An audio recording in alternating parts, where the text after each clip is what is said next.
Where is the wealthiest place in the world? It's not China, it's not Dubai, it's the graveyard. Because in the graveyard, you will find inventions never invented, businesses never erected, songs never sung, books never written, ideas never nurtured, people never realized. But you want to know something else?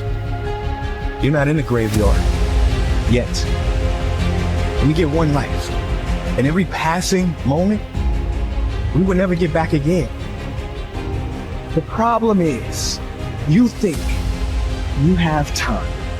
Stop wasting your life. How many hours a day you waste, or how many hours a week you waste. And the classic answer is something like 4 to 6 hours a day. You know, inefficient studying, watching things on YouTube that not only do you not want to watch, that you don't even care about, that make you feel horrible about watching after you're done. That's probably 4 hours right there. You know, you think, well, that's 25 hours a week. It's 100 hours a month. That's 2.5 full work weeks. It's half a year of work weeks per year. And if your time is worth $20 an hour, which is a radical underestimate, it's probably more like 50 if you think about it in terms of deferred wages. If you're wasting 20 hours a week, you're wasting $50,000 a year. And you are doing that right now. And it's because you're young, wasting $50,000 a year is a way bigger catastrophe than it would be for me to waste it, because I'm not going to last nearly as long. And so if your life isn't everything it could be, you could ask yourself, well, what would happen if you just stopped wasting the opportunities that are in front of you? You got to be very intentional and deliberate.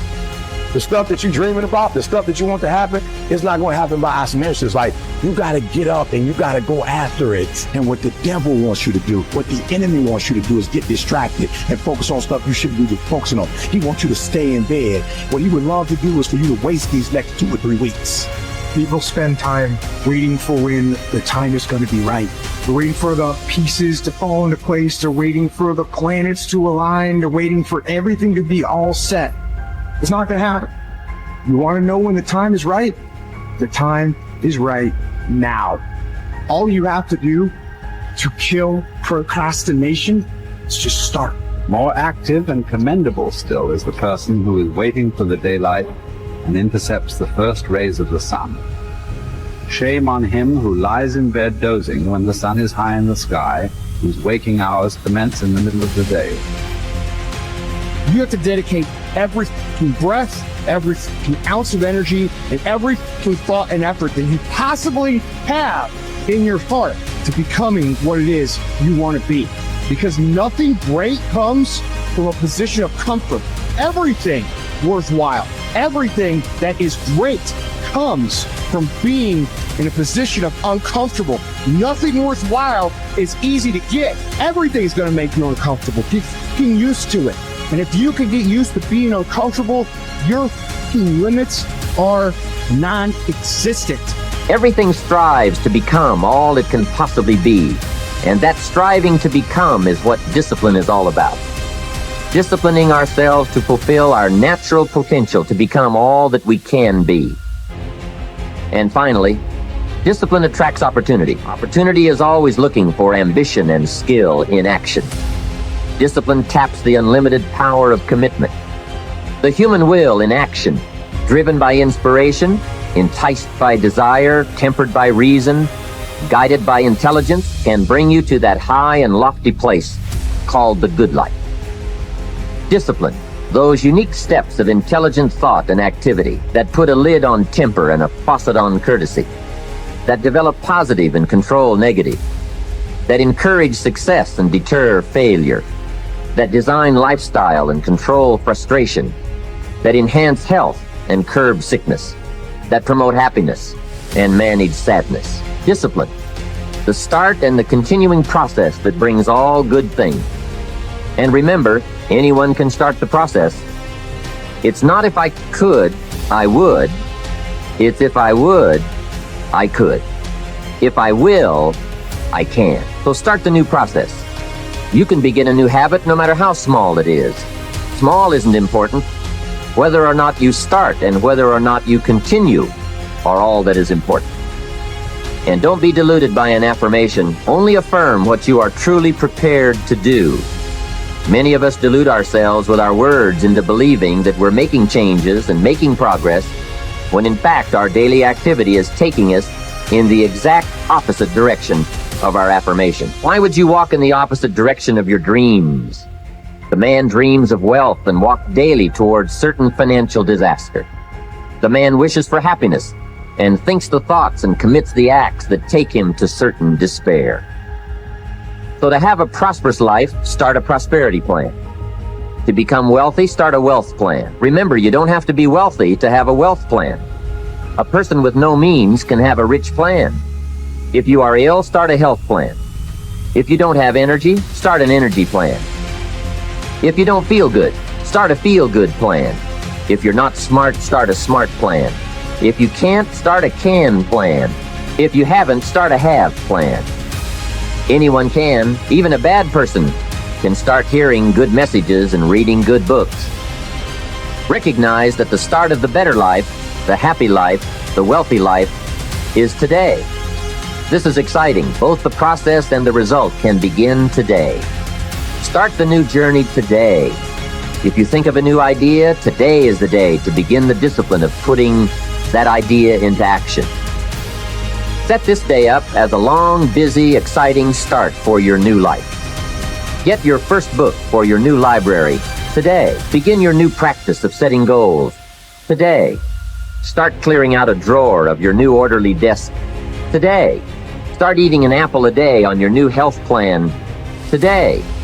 Put some money in your new investment for fortune account today. Start reading with intensity for your new wealth of mind plan today. Write a postponed letter today. Make a delayed telephone call today.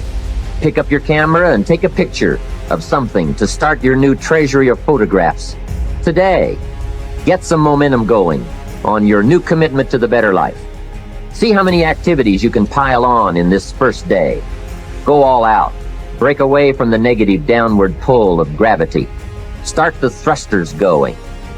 Prove to yourself that waiting is over, hoping is past, and that faith and action have now taken charge. It's a new day, a new beginning for your new life.